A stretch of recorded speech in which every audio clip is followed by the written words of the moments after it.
if the focus of your life is not material survival, you're going to have a difficult relationship to material reality by virtue of the fact that it's not your priority. And if you're not trying to ignore the demands of material life, then you're probably not involved in an artistic investigation.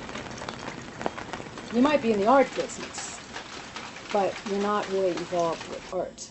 It means that you're always going to be in a struggle with material life. And I think that's the other thing to remember about bohemia or gentrification, that there were certain costs to being in the neighborhood in '81. Let's put it that way. People want to talk about, oh, the rent's so high.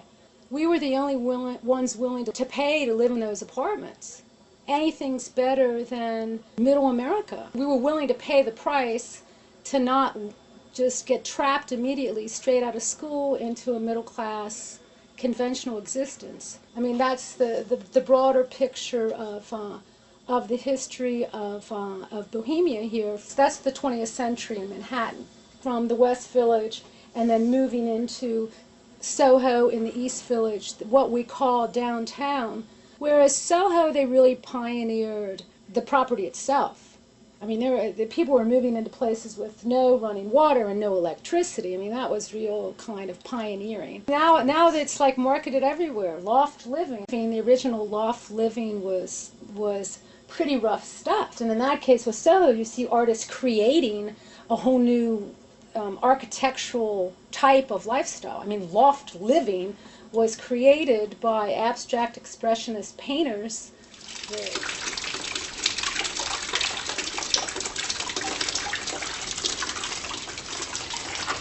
That we all took those apartments because generally we're paying less.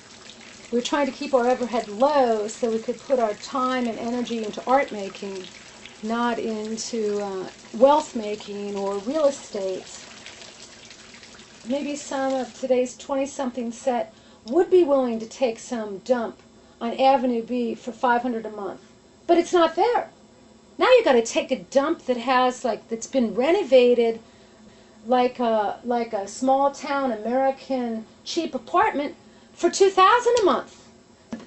These possibilities of risks aren't really necessarily there for people. And so I think that the 20-something generation is paying in a different way. And I think they're paying for their gullibility. They're paying by thinking if, they pay to go to art school, they could do something with it. I mean, it's sad. This is criminal that they've got all these art schools putting people into debt of $60,000 and $100,000, and they're never going to get out of it. Never going to get out of it. How? This is criminal, and this should be illegal. If this society were not so primitive, where all forms of exploitation are possible, that's pure and simple exploitation. They should not be able to use the educational system to put people into this horrific debt. Anytime there's an institution, there's a corruption.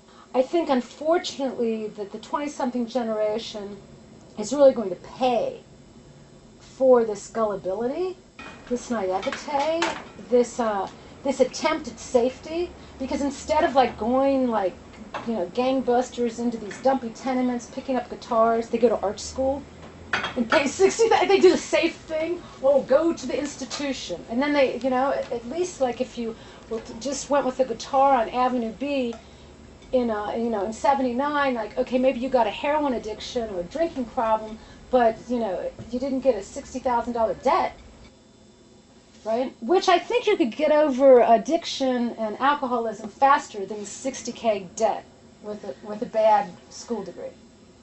The muses have left Manhattan and didn't go to Brooklyn, by the way. I mean, maybe some other people went to Brooklyn, but I don't know if the muses flew there. Maybe we're not an artistic center anymore. I mean, we still have restaurants, and we got Woody Allen, and we've got the Hudson River, and we got Broadway, and we got some nice skyscrapers, and sometimes Iggy Pop comes to town, but that maybe we're not an artistic center anymore. And New York began as a trade center, and in a certain way, that cultural moment of the 20th century might be an aberration. And what we're seeing now might be the city going back to its original European purpose, and that's it's a center for trade.